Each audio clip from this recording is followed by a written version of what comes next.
You're listening to the Manning Up on Real Estate podcast with your host, Cameron Manning. We bring you the industry experts each episode who will help you man up on your real estate career. All right, welcome back to the Manning Up on Real Estate podcast. I'm glad you guys are tuning in for another amazing episode. As always, I try to bring you the guests that you need to hear from to help you guys man up on your real estate career. Or in a lot of cases now, with a lot of the guests we've had, even woman up on your real estate career. I'm excited. We got another powerhouse woman in the house today with us. Our guest today is the co-founder of FTGU Media Group. She does a lot of work with teaching people how to utilize social media content, everything like that. So we're definitely going to dive into that. She's the vice president of the second largest sales team in Canada for Royal LePage. That's REC Canada. I've got to chat with this lady several times over the last several months. She's a realtor herself. She's an advocate for women investing in businesses, leadership roles, and of course, investing in real estate. And honestly, I'm just really honored to have her here with me today. Laura Stewart, welcome to the podcast. Hi, Cameron. Thank you for having me. I'm so excited to be here with you today. And I feel like we both brought like our nice colored outfits today. So it's got to be a good one. Absolutely. I mean, you're fantastic. I try to make sure I look fantastic. And we're going to give some fantastic content to our listeners today. I just know it. So let's dive right in. Like a lot of times with this podcast, I like to get to know who you are before we really dive too deep. So I want to know what led you to the real estate industry. Who was Laura before real estate? What led you to this career path? Yeah, I've been asked this question a number of times now, and I try to shorten it every single time because unlike some people who get into sales, they've kind of known it since they were kids. I was not that person at all. I was quite studious, and I did all the post-secondary schooling. I went to school for nutrition. I thought I was going to work in a hospital. Then I realized that definitely is not for me. Finished that degree and kind of had to reinvent myself at 22, decided what am I interested in? And it kind of came to the conclusion that I love fashion. I love getting dressed up. I love helping my friends to pick out outfits and go shopping. So I went down the fashion route and decided to work for Holt Renfrew's buying department. So Holt Renfrew is Canada's #1 luxury department store. Yeah. And I worked in their headquarters in their cosmetics department. So I was helping to buy for the stores. And I dabbled in that for about a year and a half. And I kind of realized in doing so, because that industry seems so glamorous from the outside, but once you're in it, you kind of realize, oh, it's actually just more glamorous from the outside. I'd rather be the person who, I know it's not unfortunately what I thought. I was really thinking I was going to be like Rachel from Friends. You know, she was a buyer, and I was like, that's going to be the most fabulous career. Well, that's the thing. We make it look fabulous on the outside, so we all look fabulous after we come out. But exactly, and that's when it dawned on me. I would rather be an actual buyer for Holt Renfrew, like buy at the store as a customer, than buying for Holt Renfrew. So that's when I decided to go back to school to do my MBA. While I was doing that, however, I still had expenses to pay. So I was nannying during the day. I was taking care of a special needs person that I knew. She was an adult, but she really couldn't take care of herself. So I did that during the day. And then in the evenings, I would go off to school and get my master's of business administration. During that time, that was a 3-year program. It kind of dawned on me, like, I love what I'm learning about branding and entrepreneurship. So, what's a good industry where I can really put these kind of tools to the test? And I thought, oh, look, this is genius. As a real estate agent, you're essentially owning your own business. That seems to make a lot of sense to me. I'll sell luxury houses. I'll pull in for my Holt Renfrew days, and it's going to be a perfect little match. So I got my real estate license while I was in school. And while I was working full time, I don't know how I did that. I must have just blacked out those 3 years because I was a very busy woman. You must have been so dialed in. I was dialed in. I was an ambitious 20-something-year-old. And then when I was 30, I started my actual real estate journey. I joined REC Canada, like you said, but I was actually just a regular agent on our team. So our team's made up of now, I think 51 agents. At the time, I think we had about 25. We were top 10 in the country. Yeah. And I was kind of running, my own book of business. And then in doing so, I got to know the leaders of the team. So Jazz Tacker, as you mentioned, and Simeon Popalius, they were kind of running the team and they were working with investors. And I kind of dabbled into learning a little bit about that. I was like, this is fascinating to me because an investor client's great because they're actually multi-transactional. So we have Absolutely. some clients, right? Like you're doing like 1, 2, Yeah. maybe 3 transactions a year with some Yeah. clients in some instances. And so that's kind of how I moved into that realm of things. And at that point, that's when I decided, look, guys, like you guys are the sales guys. Like I'm not going to compete with people like you guys on your level. You've been doing this since you were, 14 years old, selling, things door to door. I was not that kid. I was like, but you know what I do have? I have other skill sets from my MBA and from everything else that I did that I think could really help you guys build some systems, and we can really grow off of that. And obviously I'm, the collective of us having different skill sets has fostered us to becoming now, like you mentioned, the number 2 team in the country. So obviously I think we're doing something right. Oh, absolutely, absolutely. Yeah, I mean, obviously REC is no stranger to the Manning Up on Real Estate podcast. Back at the beginning of COVID, we ran we call it the Corona Chronicles.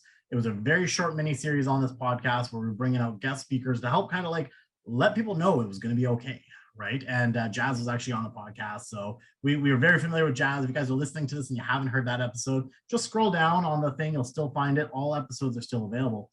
But yeah, so you got in touch with Jazz and Simeon. Those are both great guys. I've spoke for some of your guys' events. I've been on stage with Simeon in the past.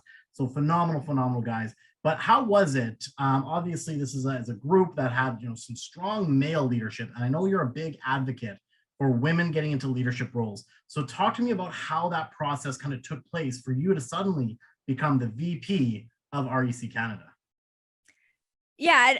So my experience is obviously unique to me. And I always want to be careful in saying like, just my path is not necessarily the path. It just happens to be the path that worked for me. So I don't want to paint us all with the same brush, and I don't want to say you should do it my way. In some instances, I'm probably setting women back a little bit, because what I did was actually simply volunteer for these 2 guys to do whatever they needed. So here I am, picture me, I'm 32 years old. I'm an MBA graduate. On paper, quite a bit more, educated than they were. I had a lot of different experience, but at this point, I didn't have that much sales background. I was only in the real estate industry for 2 years. And so I didn't bring that type of experience to the table. And there's a lot to be said for that. And so I simply just kept putting my hand up. I would sit outside their office and say, what do you guys need help with? You need someone to make you a spreadsheet? Do you need someone to go get you coffee? And it hurt me to do it, because for so many years, I'd already been getting every single person at coffee. Like when I worked at Holt Renfrew, I was getting coffee. When I was a nanny, I was bathing an adult. So I had done a lot of like the jobs that are not that glamorous, and I didn't really want to do them anymore. But I understood that just by getting your foot in the door, that was going to be my key. I needed to make myself indispensable. So obviously those tasks kind of grew and fostered over time. Where I think I really, kind of put my stamp on things was when I decided to pull from my branding experience in my MBA program. So I have a specialization in marketing and communications.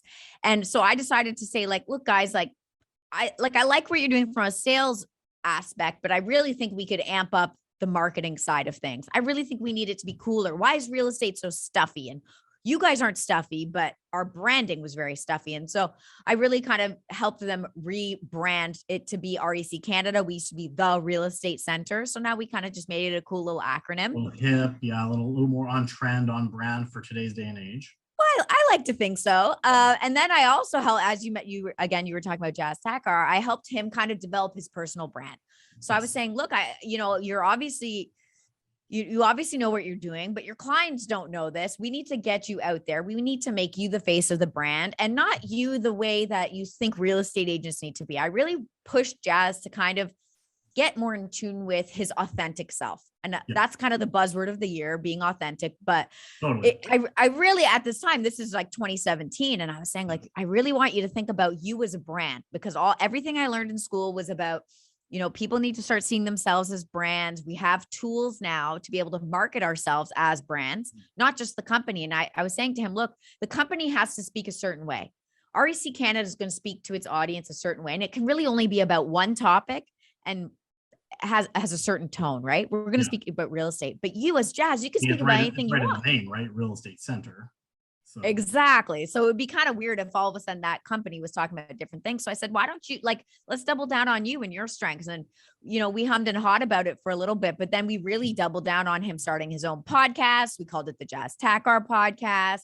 He started talking more about, some of the things that he's nervous about, or that he used to be fearful of, the fact that he's a visible minority, or that his hands sweat, and that he doesn't have a formal education, and his grammar's often incorrect. And we kind of put that in the forefront to say, let's get that shit out of the way up front, so that can't be the reason why a client's not doing business with us. And ever since then, I mean, the sky's really been the limit. It's been so much fun to see his growth.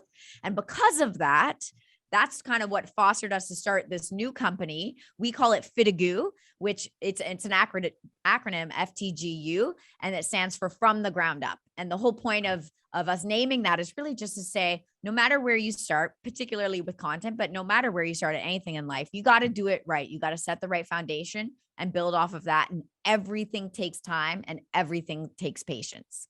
Absolutely. I love that. And, again, it's hearing these neat things about Jazz in the background, because obviously we see Jazz out there. And, whether it's talking on Clubhouse, you see his Instagram, everything, he's got content. He is out there. But knowing the behind the scenes, that's always incredible, because everyone started somewhere. And I like that, from the ground up. You guys really did build this business from the ground up. And I would say that you were a heavily integral part of that, because for a long time you were co-hosting the Jazz Takar podcast.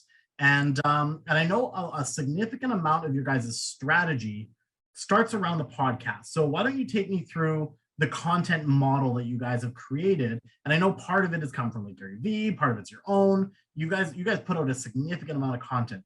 How does that model look, and where do you start with that? Yeah, a lot of what we do now has been trial and error. We've as you mentioned, I used to be a host, but I didn't start as a host on the show. It was just Jazz, and we were just talking about real estate.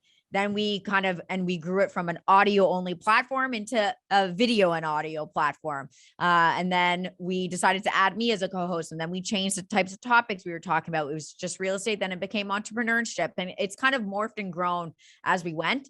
And side note to anyone who's thinking about starting content, I really want you to not compare yourself to, say, a Jazz or to you, for example, because you've been doing this for a while. You're starting at zero. And you're comparing yourself to people who've been doing 150, 300 episodes. You're doing yourself a disservice, and it's almost offensive to the people who put years of time in for you to even think that you're comparing it to them. So 100%. Trust me when I say just get started, learn like we did. You're only going to learn by doing, and you got to pivot along the way. And that's okay.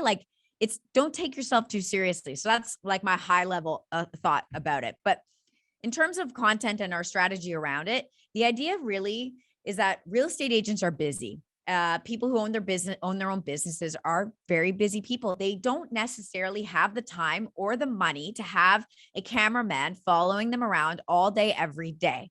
And so if you don't have that access, then what's the next best thing? So we kind of came up with this idea where you create one macro piece of content. So in this case, it's going to be like this podcast. This is your macro show, right?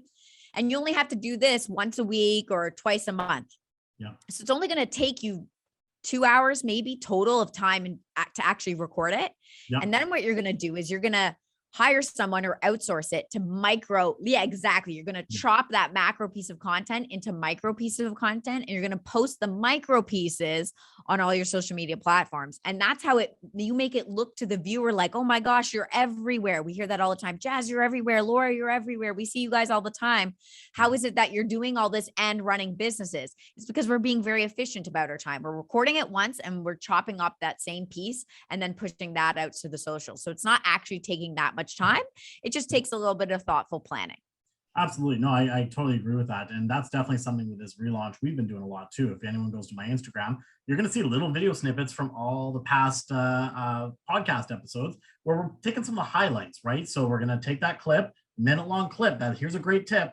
And then if you want more, you go to the podcast, right? But we drop a whole bunch of those. And it's a great way because I think, again, too many people, they overthink the content creation aspect. And a lot of times I say, listen, guys, yeah, we've got a videographer. You guys have a media team, but everyone else can just start literally with the little phone in their pocket, whether it's a simple selfie, a little video, it doesn't take much. And to be honest, and I'm sure you will agree with this statement, you are going to suck on a lot of your content at the very beginning. I know I did.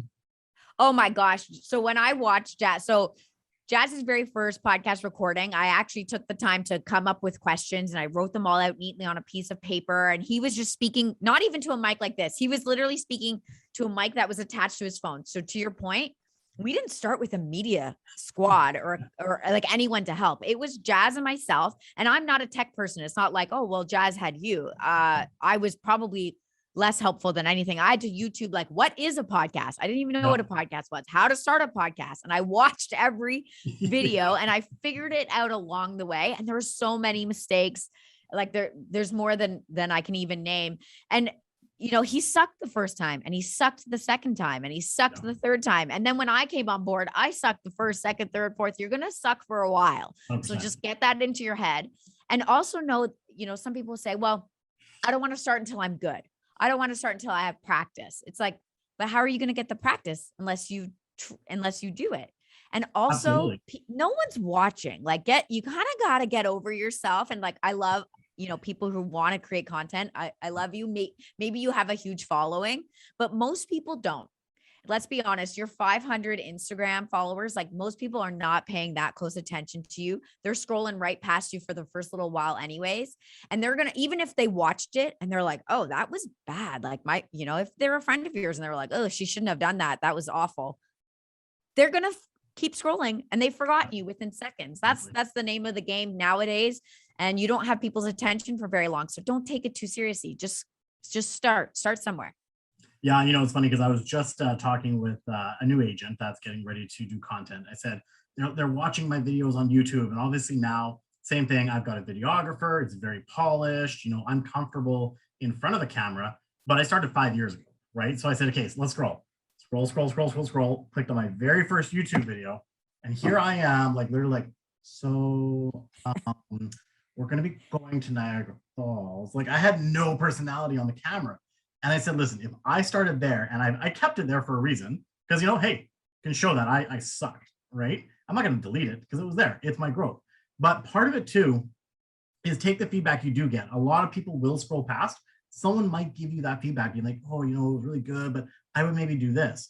Take that feedback and see if it's something that you can incorporate, if it's reasonable. Obviously, if it's a hater, then, you know, let it go. Right? Yeah. You're gonna hate, and as people in entrepreneurship, we're gonna get a lot of hate depending on the video we put out there. So well, that and the fact that like, so again, first of all, you probably aren't gonna get that much hate off the bat. Most people are quite nice. In all honesty, if you're one of those people who like, I never go out there and spew hate. Most people are like you. Most people don't go onto people's Instagrams and just start like hacking away, particularly if you don't have much of a following, because no one really cares, and it's only your friends and family that are watching. Right. And so, you know, that's such a good point to just put it out there, see what happens. Also know that the feedback, like one person's feedback is not all the feedback. I hear that a lot. Well, everyone says that my audio was terrible. Everyone or the one person who commented, right? So just be careful, make sure you got a big enough sample size, but ask for feedback. Don't just expect people to give you feedback. If you're a real estate agent, when you're on the phone with people, say, you know, I'd really like your feedback on my new podcast. Do you think you could check it out? I find that such a good way to let people know that you have a podcast without saying, please go watch my podcast and subscribe to my podcast. Yeah. Because that's an ask. This is more like, I would love your feedback. And people are more than, you'd be surprised. People are very, very willing to give you their 100%. Feedback and their 2 cents. You know, I totally agree with that because I've been saying this for a long time. You know, when you're brand new, your best script when you're going to friends and family, and this is like going really basic here, is who do you know who I can help invest, buy, or sell in real estate? You're not directly asking them, and your friends and family always want to help you. So they might be like, well, why aren't you asking me? I want to buy or sell. Awesome. Now you've got a client out of a friends or family. But they'll be like, you know what? Let me think about it. Because it's a lot softer than the same thing. Come over like, can you help me buy? Can you go buy a property? I'm a new agent. People inherently do want to help you, and they'll think of ways to do it. So again, that's going like super, super basic realtor right there. Okay, so I want to kind of like lead into a little bit more. One thing that you also excelled in that coming to the team and you focus on is helping create systems that can increase people's business efficiencies. So let's talk a little bit about that. What type of systems do you bring to REC Canada, and what types of things do you coach people on to incorporate into their businesses to help become better agents, better business people, better investors, anything like that? Yeah, I guess first and foremost, I would start off by what I did again for REC Canada. So I came into this team. It was run by Jazz and Simos. They were kind of very much like off the cuff because they were such sales guys. They were always focused on picking up and making the next phone call. The problem is that they would, well, it wasn't a problem. It's a great thing for them to be making a whole bunch of mess. I call it mess because it was mess for me to clean up, is a good thing because those are the sales, right? And so a salesperson, if you're a true salesperson, you have, say, an administrative assistant on your team and you're the salesperson. Don't feel like you have to take something all the way to the finish line. Your job should really just to be get on phone calls, be sending emails, meeting with potential clients or clients, and then actually doing the deal. Everything else should be pushed off to someone else who can do it for you. And so I was really watching these guys and I'm like, oh my God, this is a disaster. Things would fall through the cracks because no one had a to-do list because they didn't have paper because they weren't the types of people to have paper. So what I just did was like, okay, guys, tell me every single thing that happens in a transaction. Let's just take one client. And I wrote everything out. I'm doing this for FTGU right now. This is everything that happens from start to finish from when we start with a client. I wrote it all out on paper. It's 4 pages long, right? From start to the time that they actually say, yes, I want to sign on the dotted line. And I did that for the real estate company. I wrote it all out. At first, I just started building systems in Excel spreadsheets. Like, how can we use technology to give everyone access? Now, I know that seems pretty basic, but again, this was 2017. And I was working with people who they only cared about using their phone. Jazz doesn't even have a computer. Okay? I know you talked about that. Yeah. He hasn't had a computer for 4 years. So it's like, how can I put that, very square peg inside a round hole to make it easier for everyone else? So we started with Excel. Then we started, spending a little bit more money on our CRM systems. And we started making funnels and follow-up channels so that the memory, if you have to use this, it's not a very good system. That's what I always say. If you have to use your memory to do anything, it's not a good system because everybody forgets. And so how can we use technology to do that? And so again, the CRM system's really been what I'm most proud of. Our funnel is pretty robust. We have, I would say, a database of almost 10,000 now, and we have dedicated roles. So we have someone on our team who is our administrative assistant. So she's concerns herself with scheduling, calendars, creating Zoom links or StreamYard links, following up with clients, making sure people got what they need. Then we have someone on our team who you probably know him, Tyler Walborn. Yeah, we chat often. Exactly. Yeah, of course you do. Yeah, he's our head of concierge services here. And his job is really just to call the database and see if they need anything. Not, do you want to buy, sell, or invest? It's, do you need anything from a concierge perspective, from a real estate concierge perspective? So that could mean, do you need a plumber? Do you need snow removal? Do you need a painter? Do you need a contractor? And he'll just kind of ask those questions to see what ways we can help.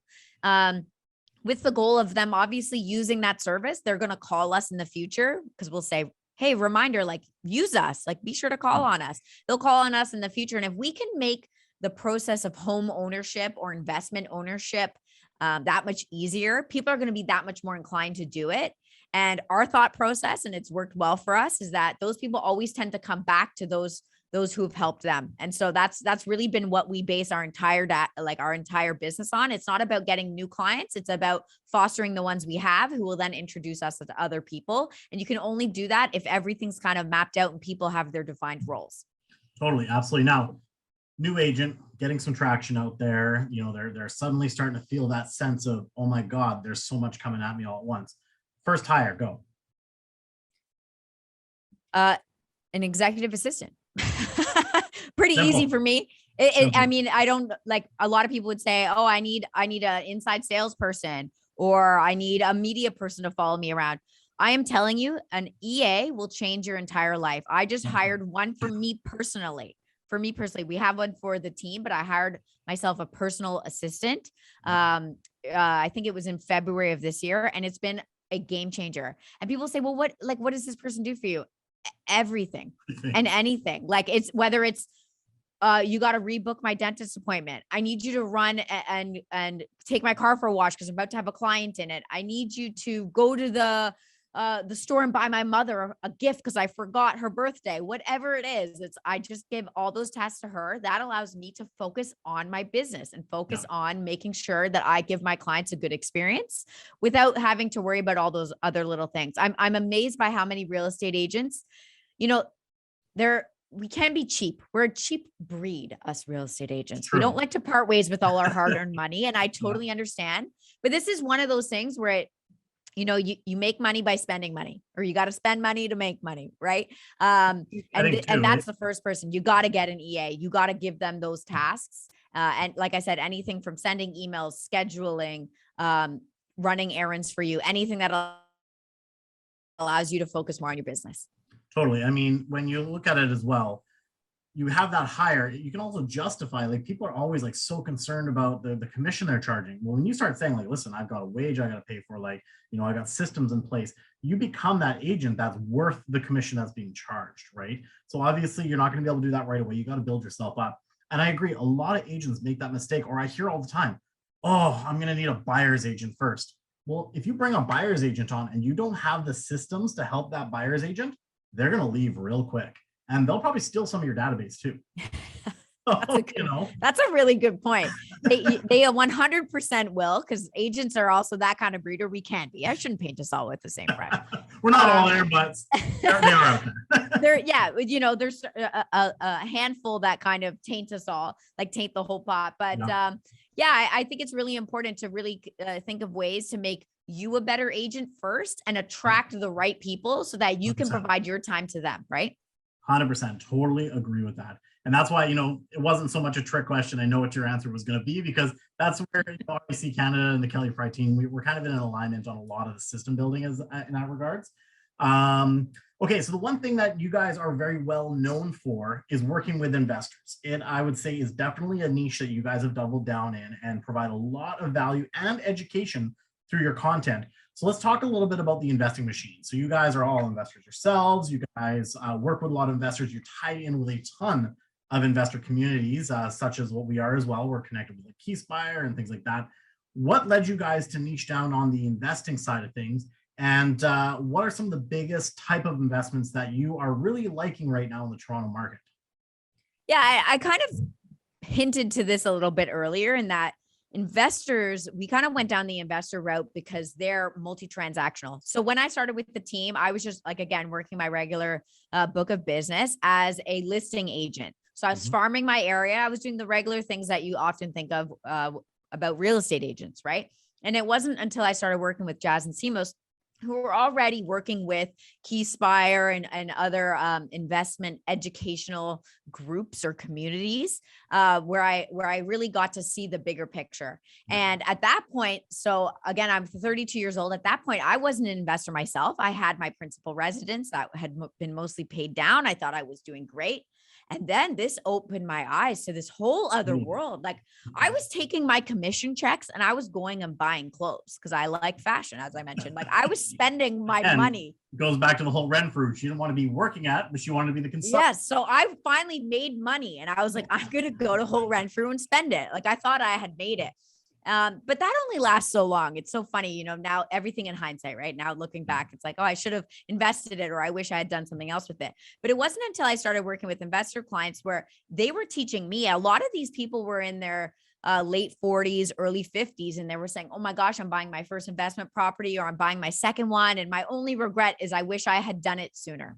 Yeah. I wish I had. I heard that so many times. And that got me thinking, like, okay, well, I'm in my mid 30s now. Maybe I don't want to be saying that same thing. And so I thought, okay, I'm not at a place where I have a lot of extra time. Obviously, I have my day job where I'm a real estate agent. And then I have my side hustle, which is our media company. I don't really have a lot of opportunity to be a landlord right now. Yeah. And so what I'm excited about, particularly because it works for my lifestyle, is new build condos here in the GTA, because they're very, very passive.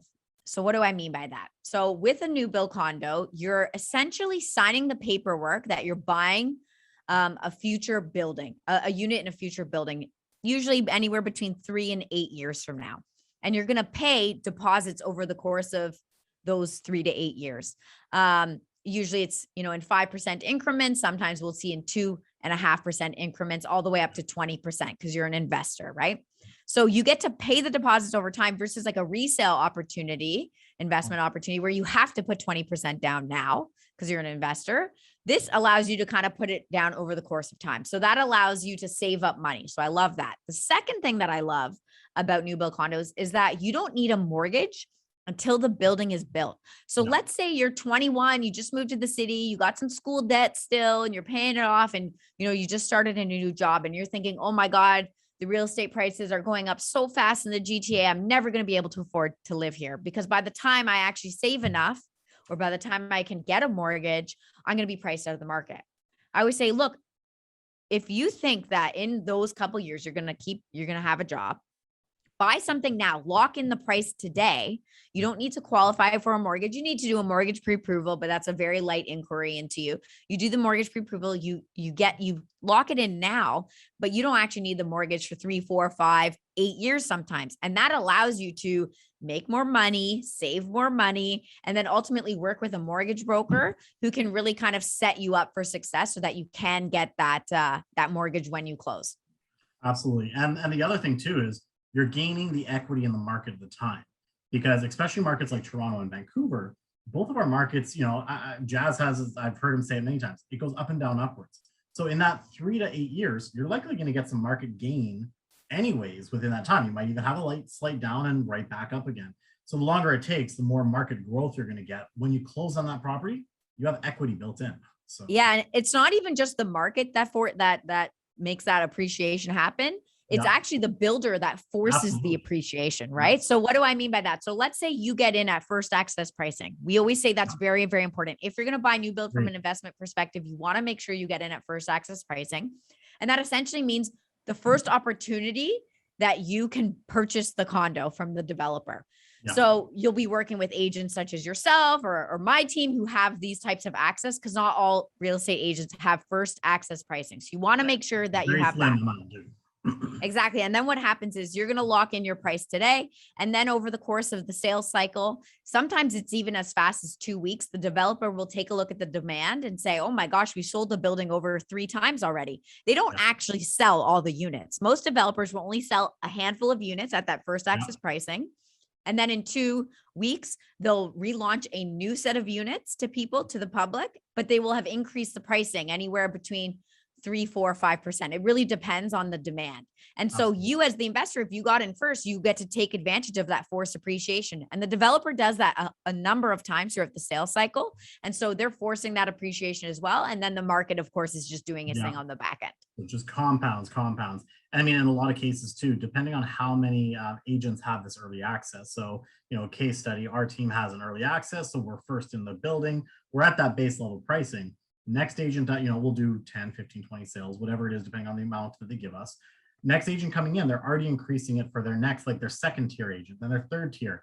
Then it goes to the VIP agent. So it's always funny when, people are like, I'm VIP. I'm like, good for you. By the time it hits the public, if there's units available, you're getting prices that are, $30,000, $40,000, $50,000 higher than the first entry prices. So our clients have already made their money there. Yeah, I caution people, if you can walk into the sales center from the street, no one's stopping you, you're way, way, way too late.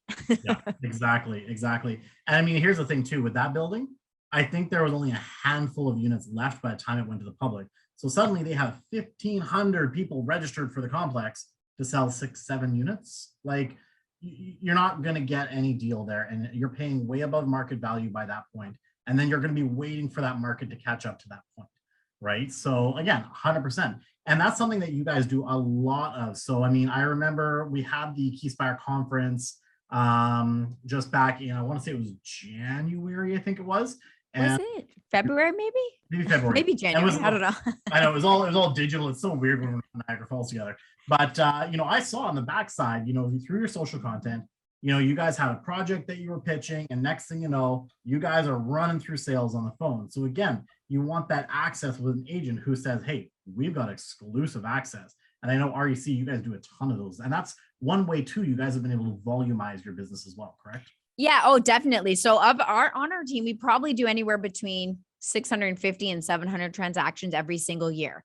Of those transactions, I would say about 250 are new build condos, right? So that's a big chunk of our business. Yeah, exactly. So, it definitely has allowed us to scale. Reason being is because we can probably sell 20 units in a weekend, right? Mhm. For example, and you're selling it from a blueprint. So people are just getting a piece of paper with a layout on it, which makes it somewhat difficult, particularly for people who have never purchased. Exactly. Thanks. Usually they're all posted around, but we're not in the middle of a launch right now. People aren't necessarily used to purchasing from a blueprint. And so I definitely like to help walk my clients through what they should be looking for. Yeah. And I always say, look, if you're an investor, I don't want you to get too concerned about the layout. We've usually gone and scrubbed all the layouts for what we think are really good investor product. Usually they're fairly cookie cutter. It doesn't need to be on a high penthouse floor. You don't need to be paying anything for view premiums. Yeah. Your client is going to be a tenant. And what do tenants care about? Price. Tenants are price conscious more than anything. This is not their dream home. They might be living there for 1, 2, 3 years. This is not supposed to, tick off every box. They want all those things, but they're not going to pay more for them because what are they doing? They're saving for a down payment so that they can go buy a house for themselves in the future, right? And so I say, don't get too emotional about the layouts. Let us help you pick one that we think that we can rent it out. Like sometimes there's weird things in layouts. Like every now and then I'll see a building and I'm like, what is this? We can't sell this. This is terrible. So usually we don't even put that in front of our clients. But then ultimately there's 3 really, really important things besides layout that you want to make sure that you're looking for. And that's 3 amendments. We always call that. So, or certain incentives that the developers will promise. So you want to make sure you have the right to assign your unit. That means selling the paperwork to someone else. Remember how I was saying you don't need this thing for 8 years, sometimes 6, 8 years. Well, this means like, when you're getting a mortgage and your mortgage agent says, look, there's no way I can help you out here. For some reason the stars didn't align, or maybe you lost. Yeah. Like maybe there's a COVID, wave 14 in a couple of years that we're dealing with. And hopefully not, I'm going to knock on wood, but we didn't see this coming, you know what I mean? No, and people had lost their jobs and life happens, right? So if you can't close on the property, you want to be able to sell that unit to somebody else. So that's really important. As an investor, you want the right to lease during occupancy. You guys don't really have that. I don't think there, right? So this wouldn't pertain. We actually, we had another agent. We were talking about the differences between pre-sale. And so we're comparing that leasing before occupancy. We don't have that. We close and then it's possession. You can lease it up. So yeah, that's really, that's a lot easier. I think what happened here in Ontario is that the buildings would be built and they would technically be ready to be lived in. But because it takes anywhere between 6 to 8 months for the city to register the condominium corporation, just because we're slow here. People would say, well, I could live in that and you're making me still pay rent over here and my unit, I could close. Like what is the problem? So we came up with this occupancy period, which essentially allows people to move in. However, if you're an investor, you never anticipate moving in. And so you want that ability to lease to rent it out to somebody else. And then the last thing is cap development charges. Again, I think you probably have that. No, you don't have that there. So you guys, you like to take this nice and easy. So if you are investing in Ontario, there's a couple things you should know. But that's why we want to make sure that you're always working with somebody. This is a good point, that you're always working with a real estate agent who knows the market and a lawyer, even more importantly than a real estate agent, a lawyer who understands the market. Because if you send Ontario condo documents and an agreement of purchase and sale for a new build condo to a lawyer out in BC, they're not going to understand, or they're not going to know what they're looking for, and you're not going to be properly protected, right? So just make sure that you're working with the right people. Absolutely. Totally agree with that. Okay, so talking about that, so volumizing your business, that's something that we're a big fan of as well. There's a lot of people who go out and everyone has the dream of selling luxury, right? Because it's sexy, right? You've got this beautiful home, you can put a nice suit on, make some fancy videos, but it's a very small class of agents who can actually get into it because it's a much smaller inventory pool. There's a lot more properties out there that are more affordable and you can work with. So that's something that you guys do very, very well. You mentioned 650 to 700 transactions per year. So, I mean, that's huge. Most agents even dream about doing 30 transactions. So what are some ways that you guys have streamlined, and I know we've talked a bit about it before, but the actual sales process to be able to bring in that many clients to be able to volumize your business? Yeah. So what we generally do is we start with a phone call with someone on our team, like a salesperson, like Jazz, for example. So he'll do this introduction meeting. Right now, most of them are done via Zoom, but pre-COVID, we were having people come in and we would sit down for about an hour over coffee, maybe half an hour, just to get an idea of what it is that client was looking to do. Are they looking to buy? Are they looking to sell? Are they looking to invest? How much money do they have? If they said, look, I haven't even gone through the process of securing securing a mortgage, so I don't really know what I'm pre-approved for, and they want a resale, we'll definitely connect them with a mortgage broker. So that's really the most important person. Like I was talking about a lawyer when you're talking about reviewing documents, but the most important person when doing anything in real estate is going to be your mortgage broker, because they're going to tell you what you're approved for and what you can do. So we'll send our clients to our mortgage agent. We make sure, we call it a real estate action plan. And so, the mortgage broker, like we have a number that we recommend, but of course you can go and to your bank or whatever it is, and we'll try to get some certain information from you. Then what we'll do is, based on what you're looking to do, if you're looking to go and buy something, let's say you're looking to buy something in Oakville. So that is a bit of like a higher end area. Well, I don't know anything about Oakville. It's probably about an hour west of Toronto. And so we'll set you up with an agent on our team. Again, this is great because we have 51 agents on our team now. We're starting to specialize. So each agent kind of has their own specialty. So we'll connect you with an agent on our team. And the beauty of that is now the agent's helping you shop. So the agent on our team is helping you shop while Jazz and myself and Tyler, we're still at the office making more calls, having more meetings, and the cycle kind of just continues. Another big important person that we have on our team is a client services manager. Her name is Shem. She's the sweetest person. She's been working from home since COVID started. So I desperately miss her, but she's the one that makes everything run. So she makes sure that you're connected with the lawyer and that all the amendments are signed and that all the waivers are signed. And she kind of handles all those really important details that us real estate agents tend to forget a lot about. And so we definitely have a machine, right? As you can see, each person is specialized in a particular area so that it's like an assembly line. We're never stopped. I think a lot of real estate agents, they try to do it all. And what happens is they're doing all their follow-up calls and they're doing all their prospecting, and it's great. And they got a great system until they actually get a bite, until they actually get someone who's like, I'm ready to buy. And now all of a sudden, all the prospecting drops and that agent is now going out and shopping every single day with their client. And now the prospecting's fallen. Now, let's say that deal closes. That's great. You pick the prospecting back up. You've only lost a couple of weeks. But what if you've been shopping with this person for weeks and weeks and weeks? And here in Toronto right now, we're getting a lot of multiple offers. I think the same is out there in Vancouver. And so it might take months to actually find a home for somebody.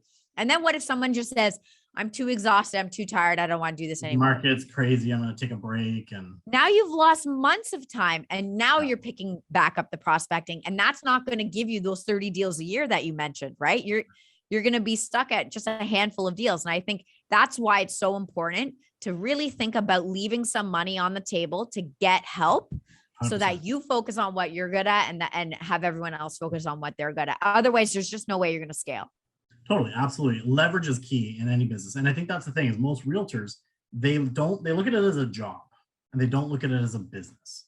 And so they're always stuck in the minutia of the job versus running a business.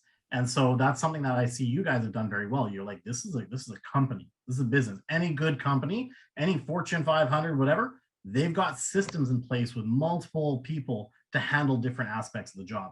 And so again, those agents that want to volumize, take a note out of what Laura said, start building in those systems. Starts with an assistant, an executive assistant to help you take all the load off of everything. Because really, as agents, we get paid for finding buyers' homes, listing properties, setting appointments. We don't get paid for necessarily writing out the actual, listing agreement or, entering them into the database or, like you said, running and grabbing a coffee. And you know what? Delegation is a huge thing that I've learned. That's very difficult for most people. But this is one of those things, like practice is going to make perfect. And if you don't have someone sitting there, like, here's what's going to happen. Most people will say, well, I don't need an executive assistant. I don't have enough stuff for them to do. I'm only going to need them for a couple hours. Who cares? Get them, have them sit there. Bring them on for a couple hours, but even better, have them sit there for those hours. And then you're going to go like this. You're going to look over there and you're going to see that they're on their phone and you're paying money for them to sit there. And you're going to be like, I hate this Yeah. because I'm essentially throwing money away. So what can I give them? What can I give? Yeah. Can I give them this email? Can I give them this phone call? What? And then it's going to force you to get creative around finding stuff for them to do. And that's going to push you outside your comfort zone, which I've seen a lot of people. That's where the hesitation comes in. I don't have enough to give them and I don't know how to delegate work, or they'll say it'll be easier or it'll be faster if I just do it. Yes, you're right. The first time it's going to be faster if you just do it. Same with the second, maybe the third time, but the fourth time, the person should understand what you mean. You're going to get your language. You're going to figure out your cadence. And then eventually it's going to be seconds. You're going to have a meeting with them and you're going to say, boom, boom, boom, boom, boom. They're going to have their own systems in play and then they're off doing their thing. And you're back on the phones. Yeah, exactly. Love it. Now, obviously, you guys are super busy out there. I want to make sure I respect your guys' time here. But there's one thing that I always like to do with my guests. I heard it on another podcast, and I think it's great because we find inspiration out there from many different avenues. And for a lot of entrepreneurs, it should be from reading books, right? Learning from other people. So, what is that one book that has heavily impacted you in both personal or business that you would recommend somebody picks up and either reads or listens to? Yeah, the one book that really opened my eyes, I don't know if you guys can see it. It's like in the corner up there. It's Success Principles by Jack Canfield. That was probably the first really like self-development book that I picked up in around 2017. And I had been doing so much reading, like textbook reading, that I wasn't a big reader for myself. And that was kind of when I finally said, I need to start picking up reading again. And I read that book and it just really drove home how many things are in your own power, like how many things that you can control. I hear people complain a lot and I do it too. Like we're all human, they'll say, well, XYZ would have been better had my staff done this, or XYZ would have been better had my EA done that. At the end of the day, you're the one who hired that person. You're the one in charge. And so if you take a look at your life, like how am I contributing to this issue or problem, or more importantly, how can I contribute to solving this issue or problem? You're going to spend a lot less time in the woe is me and a lot more time in action and moving past any of those roadblocks. And so that to me, it's a big read, but that's been my favorite book to date. Awesome. Fantastic. And I mean, at the end of the day too, we're all busy. I'm a huge fan of Audible. So guys, go check it out. This is not sponsored by any means by Audible. Really appreciate it because I'm on the road a lot. I'm still a busy agent. So that's a great way that you can kind of multitask, throw on an audiobook, listen to the book, or if you're still old school, sit down, pick up a copy. Highly recommend that one. And lastly, Laura, do you have any like closing statements, any like words of wisdom you want to impart with the listeners before we wrap it up today? I would say there's in both companies that I work for, there's been one kind of theme that's run through both, and that's people needing to overcome their fears. So whether it's I want to produce content to help me succeed, I want to produce content to open up new doors, I want to produce content to be famous, whatever your reason is from the content side, fear is usually the reason that's holding you back. Granted, at the same tone, on my real estate side, people say, I want to invest. I'm thinking about pre-con, but then they'll kind of construct all these ideas in their heads about how this is terrible, or they listen to their friends, or they listen to the naysayers, whatever it is. And it's the fear again. It's the fear of being different from the crowd. It's the fear of, should I take this leap of faith when no one else seems to be doing it? And so in both avenues, it's about understanding what the root cause really is of those things that are holding you back in life. And 9 times out of 10, it's fear. And luckily that's in your control. Yeah. And so you can fix that as well. Love it. Absolutely love it. Well, Laura, I appreciate you so much taking your time out of your day, talking to our listeners. Not only that, guys, what is the best way? I want to obviously have people go and check you out, connect with you, because I do think that you and Jazz and everyone at REC is an amazing resource for them. So what's the best way that they can connect with you? Yeah, I figure since I'm a content person, go to my Instagram page at Laura Stewart TO. Maybe you can put that in the description for people. Absolutely. That's probably the best way to connect with me for sure. Awesome. Yeah. Okay. So check her out on Instagram. Again, it will be in the show notes. Thank you so much, everyone, for tuning into another episode of the Manning Up on Real Estate podcast. If you've enjoyed this episode, leave us a review. We always love to hear your guys' feedback. And don't forget, tune in for our next exciting interview in another 2 weeks here. Laura, thanks so much again. We appreciate you, and we'll be talking to you soon, I'm sure. Thank you so much. For sure, we will be. All right.